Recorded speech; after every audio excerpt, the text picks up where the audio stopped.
සල්ලත් අල්ලගෙන ඉඳිද්දි සිටගෙන ඉඳිද්දි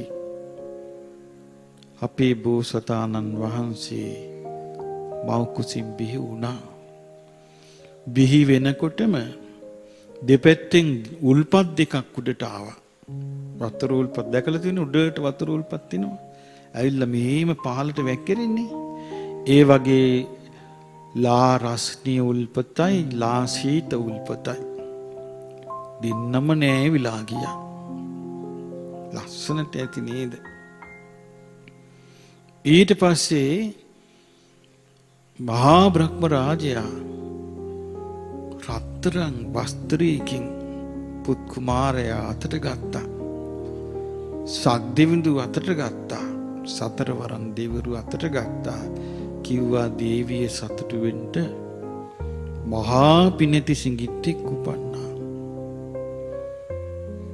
ඊට පස්සේ මේන් ළමයා දඟලලා බිම හිට ගත්තා. ඒකයි මං අපේ සම්බුද්ධ රාජ මාලිගාවේ මහාමායා දේවීන් වහන්සේව ඇඹෙව්වේ සල්ලත් අල්ලගෙන ඉන්නවා.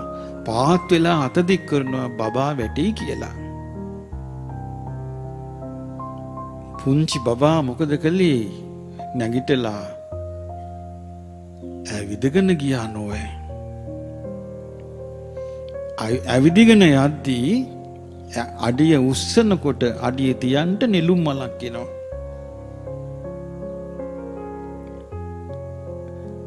එහෙම නෙළුම් මල් 7ක් උඩ ඇවිදගෙන ගිහින් 7 වෙනි නෙළුම් මල උඩ කෙලින් හිටලා උතුරු පැත්ත හැරිලා ආකහේට දකුණු අත ඔසවාගෙන ඇඟිල්ලත් දික් කරගෙන කිව්වා. සිංහනාදයක් කළා පුංචි එක්කෙනා. අග්ගෝ හමස්මි ලෝකස්ස මම ලෝකයට අග්‍ර වෙමි.